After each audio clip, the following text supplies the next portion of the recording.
السلام عليكم ورحمة الله تعالى وبركاته. نحمده ونصلي على رسوله الكريم أما بعد فقد قال الله تعالى في كلامه القديم والفرقان المجيد أعوذ بالله من الشيطان الرجيم بسم الله الرحمن الرحيم يا أيها الذين آمنوا أطيعوا الله وأطيعوا الرسول ولا تبطلوا أعمالكم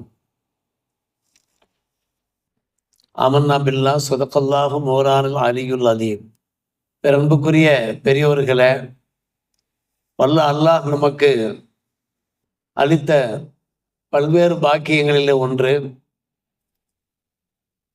30 நாட்களும் நோன்பு நோக்கிற சந்தர்ப்பத்தை வாய்ப்பை நல்கியிருக்கிறான். அல்ஹம்துலில்லாஹ். நம்பர் 2, பெரும்பாலும் ரமதான் மாதங்களிலே 4 ஜும்மாக்கள் தான் நம்மை அடையும். ஆனால் இந்த ஆண்டு ஹிஜ்ரி 1447 இந்த ஹிஜ்ரி ஆண்டிலே புனித ரமதானிலே 5 ஜும்மாக்களை காண்கிற பாக்கியத்தை அல்லாஹ் அளித்திருக்கிறான். ரமதான் துவங்கிய போதே ஜும்மாவோடு துவங்கியதை நாம் நினைவிலே வைத்திருக்கிறோம். ரமதான் ஒரு புனிதமான மாதம் என்றால், ஒன்றுக்கு பன்மடங்காக நமக்கு நற்கூலிகள் வழங்கப்படுகின்றன என்றால், ரமதானிலே அமையப்பட்டிருக்கக்கூடிய இந்த ஜும்மா நாட்கள் சாதாரண நாட்களா? இந்த நாட்களுக்கு என்று தனி மதிப்பு மரியாதையும் உண்டு. அதன் மூலமாகவும் நமக்கு வல்ல அல்லாஹ் அந்தஸ்துகளையும் சிறந்த நற்கூலிகளையும் வாரி வழங்கியவாறு இருக்கிறான். அல்லாஹுக்கு நாம் அதிகம் நன்றி செலுத்த கடமைப்பட்டிருக்கிறோம். பல்வேறுபட்ட வணக்க வழிபாடுகளிலே நாம் ஈடுபட்டு வந்தோம். நற்சிந்தனையோடு நல்லிதயத்தோடு நோன்பு, தொழுகை, திலாவத்துல் குர்ஆன், தான தர்மங்கள், ஏத்திகாஃப், நஃபிலான வணக்க வழிபாடுகள், இப்படி நாம் ஞாபகப்படுத்தி கொண்டே போகலாம். அந்த வாய்ப்பை அல்லாஹ் நமக்கு வழங்கினான். இந்த நன்மைகள், இந்த நற்செயல்கள் நிரந்தரமாக நீடித்திருக்க வேண்டும். புனித ரமதானுடைய அந்த பண்பாடுகள், புனித ரமதான் மாதத்திலே நாம் நிறைவேற்றிய அந்த வணக்க வழிபாடுகள், அதனுடைய தொடர்ச்சி அருமை சகோதரர்களே வாழ்நாள் பூராவும் இருக்குமாறு நாம் நியத்து செய்து கொள்ள வேண்டும். அப்போது வாழ்நாள் பூராவும் நாம் நிம்மதியாக மன நிறைவோடு இருப்பதற்குண்டான வாய்ப்பை அல்லாஹ் ஏற்படுத்தி கொடுப்பான் இன்ஷா அல்லாஹ். முக்கியமாக அருமை சகோதரர்களே, நம்முடைய அமல்கள் வீணாகி விடக்கூடாது. ஒரு மாதம் தனித்திருந்து, விழித்திருந்து, பசித்திருந்து, இரவு கண் விழித்திருந்து நாம் நிறைவேற்றிய அந்த வணக்க வழிபாடுகள் பாழாகி விடாதவாறு, வீணாகி விடாதவாறு பாதுகாக்க வேண்டிய அவசியம் கண்டிப்பாக நமக்கு இருக்கிறது. பல்வேறுபட்ட சுபசோபனங்கள் நமக்கு கிடைத்தன இந்த புனித ரமதான் மாதத்திலே. அது என்ன சுபசோபனங்கள்? முதல் 10 நாட்கள் மூலமா ரஹ்மத், 2ஆம் 10 நாட்கள் மூலமா மஃபரத், 3ஆம் 10 நாட்கள் மூலமாக இத்துக்கும் மினன்னார். இது அல்லாமல் ஒன்றுக்கு பல மடங்குகளாக இப்படி பல்வேறுபட்ட நன்மைகளை அல்லாஹ் வாரி வாரி வழங்கியவாறு இருந்தான். உங்களுக்கு என்ன வேண்டும் நான் தருகிறேன் என்று வாக்களித்து புனித ரமதான் மாதத்தினுடைய ஒவ்வொரு இரவிலேயுமே அல்லாஹுடைய புறத்திலிருந்து நமக்கு அழைப்புகள் வந்தவாறு இருந்தன. அப்படியானால் அன்பு சகோதரர்களே, அதன் அடிப்படையில் தான் நாம் அமல்களிலே ஆர்வம் காட்டியவாறு இருந்தோம். நிறைய அமல்கள் செய்தோம். இந்த சுப சோபனங்களுக்கு நாம் சொந்தக்காரர்களாக ஆக வேண்டும் என்பதற்காக வேண்டி அதிகமான அமல்களிலே நாம் ஆர்வம் காட்டினோமே, அந்த அமல்கள் ஒருபோதும் வீணாகிவிடக்கூடாது. இந்த நற்செயல்கள் என்றும் நீடித்தவாறு இருக்க வேண்டும். அதற்கு நாம் மன உறுதியை ஏற்படுத்தி கொள்ள வேண்டும். வல்ல அல்லாஹ் தன்னுடைய திருமறையிலே கூறும்போது, அல்லாஹுக்கும் அல்லாஹ்வுடைய தூதருக்கும் நீங்கள் கட்டுப்படுங்கள், வலா துபுத்திலு ஆமாலக்கும், உங்களுடைய அமல்களை நீங்கள் வீணாக்கி விடாதீர்கள் என்று சொல்லுகிறான். கட்டுப்படுங்கள் என்பதோடு நிறுத்தி விடாமல் அமல்களை வீணாக்கி விடாதீர்கள் என்று சொல்ல வேண்டிய அவசியம் என்ன? அருமை சகோதரர்களே, அடுத்தடுத்து ஏதாவது நாம் தவறுகள் செய்து பாவங்களில் ஈடுபட்டு செய்த நன்மைகள் எல்லாம் விழலுக்கு இறைத்த நீராக ஆகிவிடக்கூடாது. அல்லாஹ் பாதுகாப்பானாக. அதாவது அல்லாஹ் ரசூலுக்கு நாம் மாறு செய்யக்கூடாது. அல்லாஹ் ரசூலுக்கு கட்டுப்படுங்கள், உங்களுடைய அமல்களை வீணாக்கி விடாதீர்கள் என்றால் என்ன பொருள்? யோசியுங்கள் அருமை சகோதரர்களே. என்றைக்கும் நீங்கள் அல்லாஹ் ரசூலுக்கு கட்டுப்பட்டவாறுங்கள் என்பதுதான் அதனுடைய பொருளாக இருக்கிறது. யோசிப்போம். ஒவ்வொரு காலகட்டத்திலையும் அல்லாஹ் என்ன சொல்லியிருக்கிறான், அதன் பிரகாரம் நாம் வாழ வேண்டும். அல்லாஹுடைய திருத்தூதர் முஹம்மது ரசூலுல்லாஹி ஸல்லல்லாஹு அலைஹி வஸல்லம் அவர்கள் நமக்கு என்ன அறிவுரை பகிர்ந்திருக்கிறார்கள், அதன் பிரகாரம் வாழ வேண்டும். நிறைய பயான்கள் கேட்கிறோம், சொற்பொழிவுகள் கேட்கிறோம், வாட்ஸ்அப் தளங்களிலே பயான்கள் அடுக்கடுக்காக வந்தவாறு இருக்கின்றன கேட்கிறோம். வாழ்க்கையிலே கடைபிடிக்க வேண்டுமா இல்லையா? சுன்னத்துக்களை கடைபிடிக்க வேண்டுமா இல்லையா? சின்ன சின்ன உதாரணங்கள் சொல்வதா இருந்தால், கையிலேயே இறக்கி கட்டாதீர்கள் என்று எங்கள் பெருமானார் சொல்லிவிட்டார்கள். எனவே நான் கையிலேயே இறக்கி கட்ட மாட்டேன். கருப்பு சாயம் பூசக்கூடாது என்று என் பெருமானார் சொல்லிவிட்டார்கள். தாடிக்கு, மீசைக்கு, தலை முடிக்கு நான் கண்டிப்பாக பூச மாட்டேன். இப்படி ஒவ்வொன்றாக யோசித்து பாருங்கள். வட்டி கொடுக்கல் வாங்கலிலே ஈடுபடக்கூடியவர்களை, வட்டி புசிக்கக்கூடியவர்களை அல்லாஹ் சபிக்கின்றான் என்று சொன்னார்கள். நான் வட்டி கொடுக்கல் வாங்கலே இனி நான் ஈடுபட மாட்டேன், நான் அல்லாஹ் ரசூலுக்கு கட்டுப்பட்டுத்தான் வாழ்வேன். 3 நாட்களுக்கு மேலே துக்கம் அனுஷ்டிக்க கூடாது என்று பெருமானார் ரசூலே கரீம் ஸல்லல்லாஹு அலைஹி வஸல்லம் சொல்லியிருக்கிறார். ஒரு வீட்டிலே ஒரு மௌத்து ஏற்பட்டால், ஒரு கணவன் இறந்து போய்விட்டால் மனைவி 4 மாதம் 10 நாள் இதா இருப்பார்கள். அவர்களுக்குத்தான் அந்த சட்டம். ஆனால் வீட்டிலே உள்ளவர்கள் எல்லோருமே அந்த துக்கத்தோடு இருக்க வேண்டிய அவசியம் இல்லை. மற்றவர்கள் 3 நாட்களுக்கு மேலே துக்கம் அனுஷ்டிக்க வேண்டாம் என்று எங்கள் பெருமானார் சொல்லிவிட்டார்கள். நான் அதன் பிரகாரம் தான் இருப்பேன். சத்திய சஹாபி பெண்மணிகள் 3 நாட்கள் கடந்ததற்கு பின்னாலே அவங்களுடைய தந்தைமார்கள் இறந்திருப்பார்கள். என்ன செய்வார்கள்?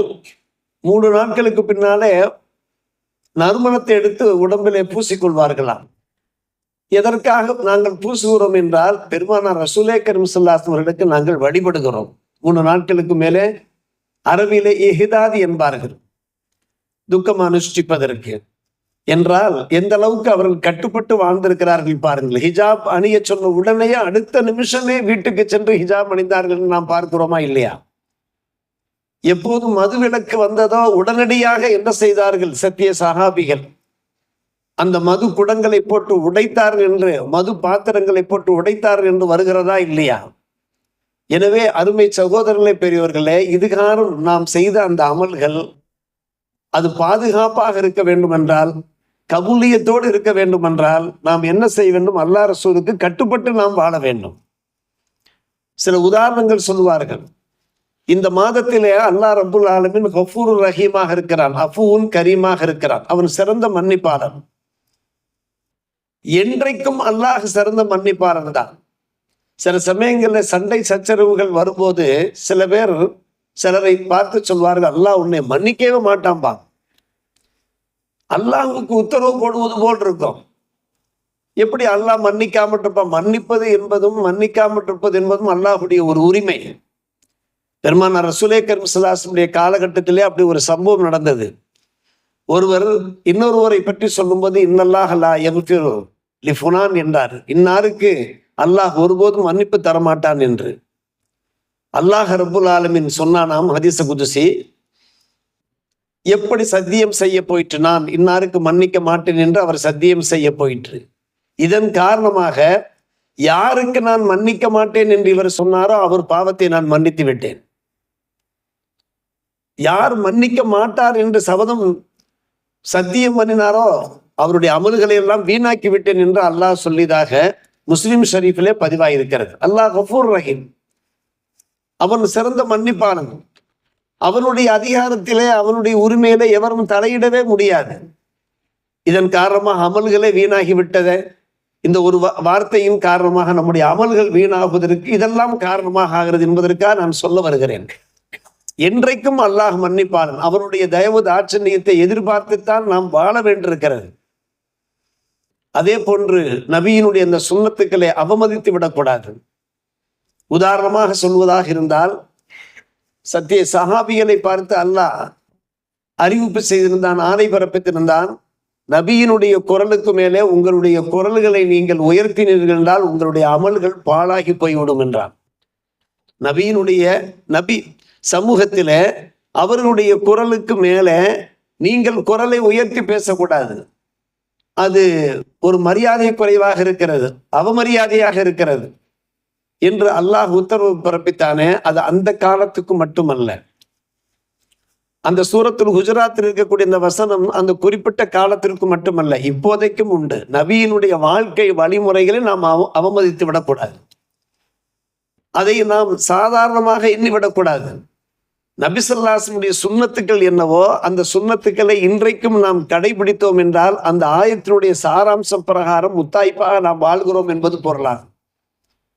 எனவே எதெல்லாம் சுன்னத்துக்கள் என்று சங்கமிகு உலமாக்கள் உங்களுக்கு எடுத்துரைக்கிறார்களோ இயன்ற மட்டும் அதை வாழ்க்கையிலே நாம் கடைபிடிக்க பார்க்க வேண்டும்.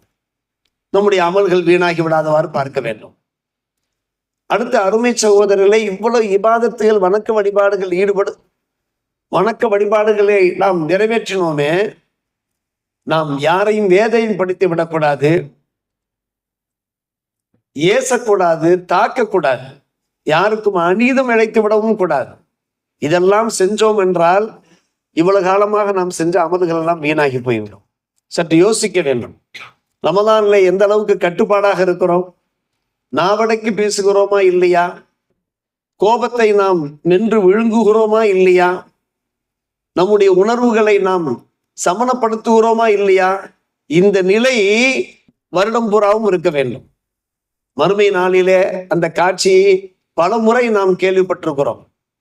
பெருமானார் ரசூலே கரீம் ஸல்லல்லாஹு அலைஹி வஸல்லம் சொன்னார்கள், ஏழை யார் என்று கேட்டால் ஒரு மனிதர் வருவார், ஐவேளை சரியாக தொழுதிருப்பார், புனித ரமதானிலே நல்ல முறையில நோன்பு நோட்டிருப்பார், ஜக்காத் எல்லாம் கொடுத்திருப்பார், எல்லா வணக்க வழிபாடுகளையும் ஈடுபட்டிருப்பார். இத்தனைக்கு மத்தியில அவருடைய வாய், அவருடைய நாக்கு நீளமானது. ஒருவரை திட்டிருப்பார், ஏசி இருப்பார், ஒருவரை தாக்கி இருப்பார், ஒருவருக்கு அநீதம் இழைத்திருப்பார். இந்த நிலையிலே வருவார், கடமைகளை சரியாக செய்வார். ஆனால் அவருடைய செயல்பாடுகள் இருக்கிறதே, அது மிகவும் அசிங்கமாக இருக்கும், கேவலமான செயல்பாடுகளாக இருக்கும். மறுமை நாளிலே அல்லாஹ்வுடைய சமூகத்திலே அவர் நிற்பார்.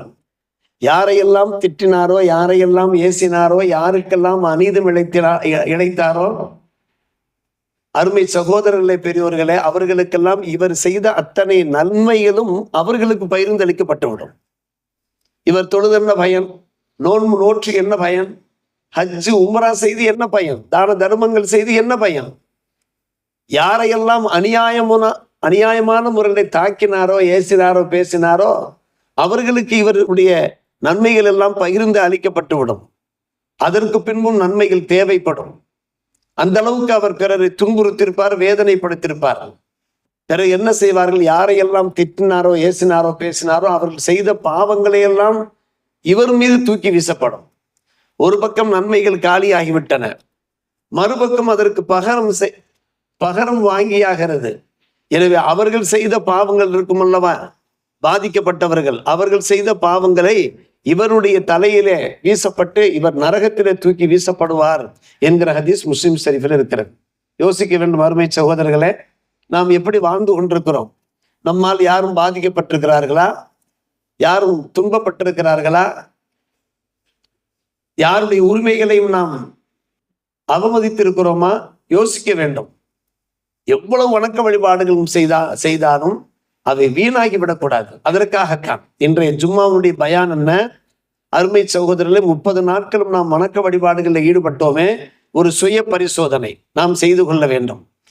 எனவே இஸ்லாம் மார்க்கம் நமக்கு எதை கற்பித்திருக்கிறதோ, போதித்திருக்கிறதோ அதன் பிரகாரம் அருமை சகோதரர்களே, பெரியோர்களே, அத்தோடு நாம் என்ன செய்ய வேண்டும்? தனிமையினையும் இறையச்சத்தோடு இருக்க வேண்டும். அப்போதான் நம்முடைய அமல்கள் வீணாகாமல் இருக்கும். எதனாலெல்லாம் அமல்கள் வீணாகின்றன என்பதை நான் வரிசைப்படுத்தி சொல்லிக் கொண்டு வருகிறேன். தனிமையிலேயும் இறையச்சத்தோடு இருக்க வேண்டும். நம்முடைய மனைவி பார்க்கிறார், நம்முடைய பெற்றோர் பார்க்கிறார்கள், நம்முடைய முதலாளி பார்க்கிறார்கள் என்று மட்டும் நாம் நினைக்கக்கூடாது. நம்முடைய பெற்றோர் பார்க்காட்டாலும், நம்முடைய மனைவிக்கு தெரியாவிட்டாலும் கூட, முதலாளி பார்க்காவிட்டாலும் கூட நாம் அல்லாஹ்வுடைய அச்சத்தோடு இருக்க வேண்டும். எங்கும் அல்லாஹ் இருக்கிறானா இல்லையா? எங்கும். நாம் வெளியே சென்று விடுவோம், உடன் மனைவி இருக்க மாட்டார்கள், பெற்றோர் இருக்க மாட்டார்கள். எப்படி வேண்டுமானாலும் வாழ முடியுமா? ஒருபோதும் வாழக்கூடாது. தனிமையிலேயும் கூட இறையச்சம் இருக்க வேண்டும். அப்படி இறையச்சத்தோடு இருந்தால்தான் ஒரு மாசம் நாம் செய்த அந்த அமல்களை அல்லாஹ் கபூல் செய்வான். இல்லாவிட்டால் எல்லா அமல்களும் வீணாகிறது, வேஸ்ட், டோட்டலி வேஸ்ட். அருமை சகோதரர்களே, பெரியவர்களே, அபூ ஹுரைரா ரலியல்லாஹு அன்ஹுவுடைய அறிவிப்பு, யா ரசூலல்லாஹ், ஒரு நண்பர் கேட்கிறார், மன் அக்ரமுன் நாஸ், மக்களிலே மிக மரியாதைக்குரியவர், சங்கைக்குரியவர் யார்? அண்ணலும் பெருமானார் ரசூலே கரீம் ஸல்லல்லாஹு அலைஹி வஸல்லம் சொன்னார்கள், அத்துகாகும் என்றார்கள். யார் அல்லாஹ்வுடைய அச்சம் நிறைந்தவராக இருக்கிறாரோ அவர் என்றார்கள். நண்பர்கள் கேட்டார்கள், யா ரசூலல்லாஹ், நாங்கள் இந்த கேள்வியை கேட்க, இந்த பதிலை நாங்கள் எதிர்பார்க்கவில்லை, வேறு பதிலை எதிர்பார்க்கிறோம் என்று சொன்னார்கள். அது என்ன வேறு பதில்? லைஸ அன் ஹாதா நஸ்அலுக என்று சொன்னார்கள். பெருமானார் ரசூலே கரீம் ஸல்லல்லாஹு அலைஹி வஸல்லம் சொன்னார்கள், நீங்கள் என்ன பதிலை எதிர்பார்த்தீர்களோ என்னவோ, நான் சொல்ற பதில் தான் சரியான பதில். இப்போ யூசுப் நபியுல்லான்ட்டான். அல்லாஹ்வுடைய நபி யூசுப் அலைஹிஸ்ஸலாம் இருக்கிறாங்களே, அவங்க மக்கள்ல மிகுந்த மரியாதைக்குரியவர் என்று அந்த நேரத்தில் சத்திய சஹாபிகளுக்கு சொல்ல வேண்டிய அவசியம் சம்பந்தம் இருக்கிறதா? சத்திய சஹாபிகள் கேட்ட கேள்விக்கும் பெருமானார் ரசூலே கரீம் ஸல்லல்லாஹு அலைஹி வஸல்லம் சொன்ன பதிலுக்கும் சம்பந்தம் இருக்கிறதா? சம்பந்தம் இருக்கிறது. என்ன சம்பந்தம்? முதல்ல என்ன சொன்னார்கள்? இறையச்சம் உள்ளவர்கள் தான் மிகுந்த மரியாதைக்குரியவர் என்று. அடுத்து என்ன சொல்லுகிறார்கள்? நபியுல்லா யூசுப் அலைஹிஸ்ஸலாம் தனிமையிலேயும் அல்லாஹ்வை பயந்தார்கள். தனிமையிலேயும் பயந்தார்கள். முதலாளி பார்க்கவில்லை, யூசுப் அலைஹிஸ்ஸலாம் அவருடைய முதலாளி பார்க்கவில்லை. ஆனால் தனிமையிலே ஒரு பெண்மணி தம்முடைய ஆசைக்கு அவர்களை அழைத்த போது மறுத்தார்களே, அதை ஏற்றுக்கொள்ளவில்லையே. நல்ல ஒரு வாய்ப்பை அவர்கள் அதை வாய்ப்பாக எடுத்துக்கொள்ளவில்லை. அருமை சகோதரர்களே, ஒருபோதும் நான் என்னுடைய எஜமானனுக்கு துரோகம் இழைக்க மாட்டேன், படைத்த ரப்புக்கும் நான் துரோகம் இழைக்க மாட்டேன் என்று நல்ல ஒரு சந்தர்ப்பத்தையும் அவர்கள் ஒதுக்கினார்களே. இதுதான் இறையச்சம். தனிமையிலேயும் நாம் இறையச்சம். வெளியூர் செல்லுகிறோம், வெளிநாடுகள் செல்லுகிறோம், மக்கள் பார்வைக்கு அப்பால் நாம் இருந்தாலும் கூட, எங்கிருந்தாலும் அல்லாஹ்வுடைய அச்சம் இருந்தால்தான். புனித ரமதான் மாதத்திலே இவ்வளவு தூரம் நாம் நல்ல அமல்களை ஈடுபட்டோமே. அருமை சகோதரர்களே, பெறலே, எவ்வளவு அதிகமான அமல்களை நாம் ஈடுபட்டிருக்கிறோம். அந்த அமல்கள் கபூலாக வேண்டும் என்றார் 30 நாட்கள் நோன்பு நோற்றோம். இஃப்தார் வேளையிலே நாம் என்ன செய்தோம்? துவா செய்தோம். திலாவத்துல் குர்ஆனிலே நாம் ஈடுபட்டோம். தான தர்மங்களில் நாம் ஈடுபட்டோம். இது எல்லாமே வீணாகாமல் இருக்க வேண்டும் என்றால், அன்பு சகோதரர்களே, மிக மிக கவனம், மிக மிக எச்சரிக்கை என்னவென்றால், வாழ்நாள் பூராவும் நாம் கடைபிடிக்க வேண்டும். தனிமையிலேயும் அல்லாஹ்வுடைய அச்சம் நமக்கு இருக்க வேண்டும். அன்றைக்கு நாம் ஒரு நிகழ்ச்சியை தராவி சொற்பொழிவிலே எடுத்துரைத்த உமர் ரலியல்லாஹு அவர்களுக்கும் ஒரு ஆட்டு இடையருக்கும் இடையிலே நிகழ்ந்த ஒரு உரையாடலை பற்றி நாம் எடுத்துரைத்தோம். ஆட்டு இடையர் அவர் என்ன செய்கிறார்? ஆட்டு மந்தையோடு போய் கொண்டிருக்கிறார் மேய்த்து. உமர் ரலியல்லாஹு அவர்கள் கேட்கிறார்கள், ஒரு ஆட்டை எனக்கு நீர் விலைக்கு விற்க வேண்டும் என்று கேட்கிற போது அந்த இடையர் ராயில் கணம் சொல்லுகிறார், நானும் சரி, இந்த ஆட்டு மந்தையும் சரி, இன்னொருவருக்கு சொந்தமானவர். இது எனக்கு சொந்தமானவே கிடையாது. அவருடைய பர்மிஷன் இல்லாமல் நான் உனக்கு விற்க முடியாது. உமர் ரலியல்லாஹு அவர்கள் அந்த ஆட்டிடையருடைய அந்த இறையச்சத்தை பார்த்து அசந்து போனவர்கள் அவர்களை சீண்டுகிறார்கள். என்னப்பா ஆட்டு மந்த, ஒரு ஆட்டை நீ வித்துட்டா அது எஜமானுக்கு தெரியவா போகுது? அப்படியே தெரிந்தாலும் கூட ஓனாய் கப்பிக்கிட்டு போயிடுச்சுன்னு சொல்லிடுப்பா என்று சீண்டி பார்த்தார்கள். அப்போதுதான் வானத்தின் பக்கம் கையை உயர்த்தி ஐனல்லா என்று கேட்டார். அல்லாஹ் எங்க இருக்கிறான்? எஜமானனுக்கு தெரியாமல் இருக்கலாம். எஜமானனுக்கெல்லாம் எஜமானன், மலிக்குல் முலிக், மாலிக்குல் முலிக் அல்லாஹ் பார்த்து கொண்டிருக்கிறானே. அல்லாஹு அக்பர். உமர் நான் அழ ஆரம்பித்து விட்டார்கள். அழுது தாடியெல்லாம் நனைந்து விட்டது. ஹத்தா இஃப்தல்லத் லஹியத்தோ. ஒரு ஆட்டு இடையர் இவருக்கு இந்த அளவுக்கு இறை அச்சமா, அல்லாஹ்வுடைய பயமா? உடனே என்ன செய்தார்? நேராக எஜமானிடம் சென்றார். அவரிடமிருந்து விடுதலை ஆக்கினார், சுதந்திர புருஷனாக ஆக்கினார். ஆக்கி அந்த ஆடுகளையும் விலைக்கு வாங்கி அவருக்கு சொந்தமாக்கினார் என்கிற அந்த செய்தியை நாம் கேள்விப்பட்டோமா இல்லையா? சொன்னார்கள். உமரலானவர்கள் அந்த நண்பரை பார்த்து சொன்னார்கள், கலிமத்தும் ஆத்தக்கத்துக்க ஃபித் துன்யா, நீ சொன்ன அந்த வாசகம் இருக்கிறது, ஐயன் அல்லாஹ், அல்லாஹ் எங்க இருக்கிறான் என்று கேட்டாயே, அல்லாஹ் எங்கும் நீக்கமர நிறைந்திருக்கிறான் என்று நீ சொன்னாயே, யார் பார்க்கிறாரோ பார்க்கவில்லையோ அல்லாஹ் பார்க்கிறான், அவன் கண்காணிக்கிறான் என்று சொன்னாயே, அந்த கலிமா உன்னை துன்யாவிலேயும் இந்த அடிமை தலையிலிருந்து விடுதலை செய்து விட்டது. நான் எதிர்பார்க்கிறேன் மறுமையிலே நரகத்திலிருந்து உன்னை விடுதலை செய்யும் என்று. யோசிக்கிறோம் அருமை சகோதரர்களே. இத்துக்கும் என்னார், யா அல்லாஹ், எங்களை, எங்களுடைய பெற்றோரை, எங்களுடைய உற்றார் உறவினர்களை நீ நரகிலிருந்து விடுதலை செய்ய யா அல்லாஹ் என்று நாம் கேட்டோமே. அந்த விடுதலை எப்போது கிடைக்கும் என்பதை யோசித்து பாருங்கள். அந்த அல்லாஹ்வுடைய அச்சம் இருக்க வேண்டும், அந்த அல்லாஹ்வுடைய பயம் இருக்க வேண்டும். கடைசியா நாம் சொல்ல வருவது அருமை சகோதரர்களே, பெரியோர்களே, எந்த ஒரு செயல்பாட்டையும் முகஸ்துதிக்காக நாம் செய்யவே கூடாது, பிறருடைய பாராட்டுக்காக நாம் செய்யவே கூடாது. வேஸ்ட். நம்முடைய அமல்கள் வீணாகி போய்விடும்.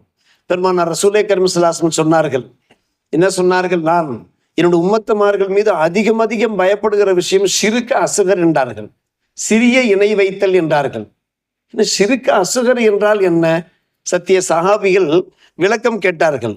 அப்போது பெருமானார் ரசூலே கரீம் ஸல்லல்லாஹு அலைஹி வஸல்லம் சொன்னார்கள், அர்ரியா என்றார்கள், முகஸ்துதி என்று சொன்னார்கள். முகஸ்துதி என்றால் என்ன? தொழுவதானாலும், தர்மம் செய்வதானாலும், வணக்க வழிபாடுகளில் ஈடுபடுவதானாலும் பிறர் பார்க்க வேண்டும், நம்மை மெச்ச வேண்டும், பாராட்ட வேண்டும் என்பதற்காக வேண்டி, அதுதான் முகஸ்துதி. நான் தொழுதேன் என்றால் எனக்கு ஏதாவது சிறப்பான பரிசுகள் கிடைக்கும், என்னுடைய பெற்றோர் பரிசுகள் கொடுப்பார்கள், மற்றவர்கள் என்னை வச்சு நல்ல ஒரு தொழுகையாளிங்க, நல்ல ஒரு நோன்பாளிங்க, பெரிய தர்மகர்த்தாருங்க, பெரிய கொடை வள்ளலுங்க என்கிற ஒரு பாராட்டுக்காக நாம் செய்தோம் என்றால் அதுவும் ஒரு ஷிர்க் என்றார்கள் பெருமானார் ரசூலே கரீம் ஸல்லல்லாஹு அலைஹி வஸல்லம். ஷிர்க் அக்பர் என்ன? அல்லாஹ்வோடு இணை வைப்பது, மற்ற கடவுள்களையும் சேர்த்து வணங்குவது. அல்லாஹ் பாதுகாப்பானாக. ஷிர்க் அஸ்கர் என்பது ரியா, முகஸ்துதி. சொல்லிவிட்டு சொன்னார்கள் பெருமானார் ரசூலே கரீம் ஸல்லல்லாஹு அலைஹி வஸல்லம் அவர்கள், மறுமை நாளை பற்றி அல்லாஹ் சொல்லும் போது, யௌமுன் யுஜாஸா லிபாது பி ஆமாலிஹிம் என்கிறான். அடியார்களுக்கு அவரவருடைய அமல்களுக்கு ஏற்ப நற்கூலி வழங்கப்படுகின்ற அந்த சந்தர்ப்பத்திலே அல்லாஹ் சொல்வானாம், அருமை சகோதரர்களே, பெரியவர்களே, நீங்கள் யாரிடத்திலே பாராட்டு பெற வேண்டும் என்பதற்காக வேண்டி முகஸ்துதிக்காக செயல்பட்டீர்களோ, முகஸ்துதிக்காக செயல்பட்டவர்களை பார்த்து அல்லாஹ் சொல்வான், நீங்கள் அவர்களிடத்திலே சென்று உங்களுக்கு தேவையான அளவுகளை பெற்றுக்கொள்ளுங்கள் என்று சொல்லிடுவான். என்னிடத்திலே உங்களுக்கு எந்த நற்கூலியும் கிடையாது என்று சொல்லிடுவான்.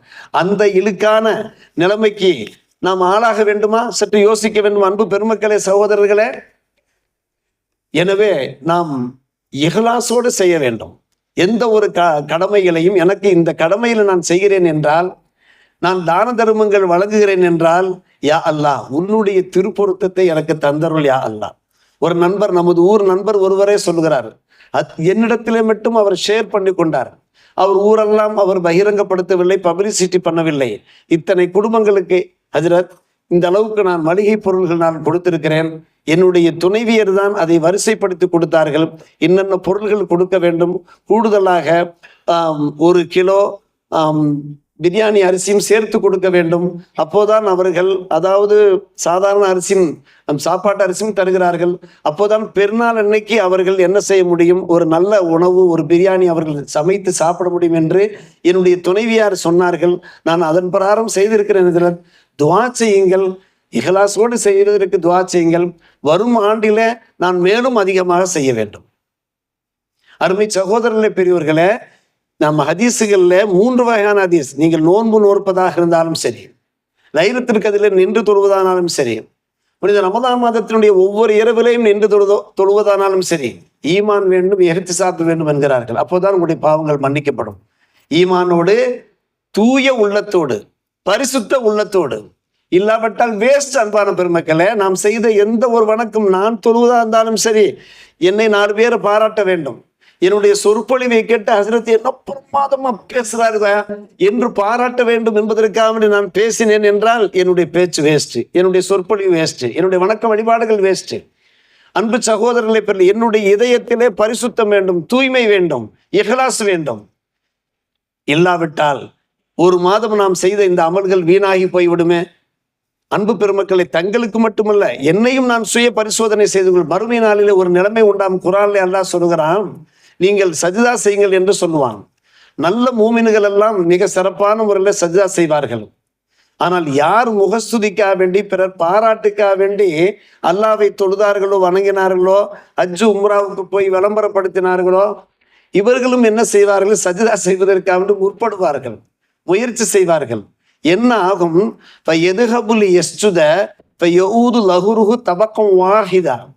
அவர் சஜ்தாவுக்காக செல்வார், ஆனால் அவரால் சஜ்தா செய்ய முடியாது. அவருடைய முதுகு இருக்கிறது அது எப்படி ஆகிவிடும் என்று கேட்டால், குனிய முடியாதவாறு ஒரு கட்டையை போன்று ஆகிவிடுமா, இப்படி நிற்குமா முகஸ்துதிக்காக வேண்டி. இது நாம் சொல்லவில்லை, பெருமானார் ரசூலே கரீம் புகாரியிலே உண்டான ஹதீஸ். அருமை சகோதரர்களே, நாம் பிறருடைய பாராட்டுக்காக, பிறருடைய புகழ்ச்சிக்காக நாம் ஏக இறைவனை ஒரு உதாரணத்துக்காக சொல்லப்படுகிறது இந்த தொழுகையை. இப்படியே நிற்குமா? சஜ்ஜா செய்ய முடியாது. உண்மையான ஈமானோடு இஹ்லாஸோடு யார் வணக்க வழிபாடுகளில் ஈடுபட்டார்களோ அவர்கள் சிரஸ்தாங்கம் செய்து விடுவார்கள். சிரவணக்கம் கரெக்டாக செய்வார்கள் அல்லாஹ்வுடைய சமூகத்திலே. அன்பு சகோதரர்களே, இப்படி பார்க்கிற போது நாம் அல்லாஹ் நமக்கு தந்த மிகப்பெரிய வாய்ப்பு. புனித ரமதான் 30 நாட்கள் நோன்பு நோற்றோம். அல்ஹம்துலில்லாஹ், அல்லாஹ்வுக்கு எல்லா புகழும். 5 ஜும்மாக்களை நாம் சந்தித்திருக்கிறோம். 5 ஜும்மாக்கள் மூலமாகவும் நிறைய நன்மைகளை நாம் பெற்றிருக்கிறோம். இது அல்லாமல் அன்பான பெருமக்களே, நாம் வாரி வாரி வழங்கியிருக்கிறோம் தூய உள்ளத்தோடு, இதய உள்ளத்தோடு. நம்முடைய ஜாமியா மஸ்ஜிதின் சார்பில் தங்களிடத்தில் வீட்டுக்கு வீடு வந்து பைத்துல் மால் வசூலிருந்து, ஹாஃபிஸா வசூலிருந்து மற்றும் வரி வசூலிருந்து செய்த போதெல்லாம் முகமறந்து சந்தோஷத்தோடு கொடுத்தீர்கள். அல்லாஹ் கபூல் செய்வானாக. உங்களுக்கு அல்லாஹ் நிறைந்த பரக்கத்துகளையும் ரஹமத்துகளையும் தந்தர் புரிவானாக. அதே போன்று அன்பு சகோதரர்கள் ஏத்திகாஃப் இருக்கிறார்கள், அல்லாஹ் கபூல் செய்வானாக. இஃப்தாருடைய சந்தர்ப்பத்திலே நிறைய பேர் என்ன செய்தார்கள்? அந்த இஃப்தாருக்காக வேண்டி அந்த ஹதீஸை மதித்து நிறைய வாரி வாரி வழங்கியிருக்கிறார், அல்லாஹ் கபூல் செய்வானாக. ஏழை எளியோருக்கு பலர் ரகசியமாக நிறைய செய்திருக்கிறார், அல்லாஹ் கபூல் செய்வானாக.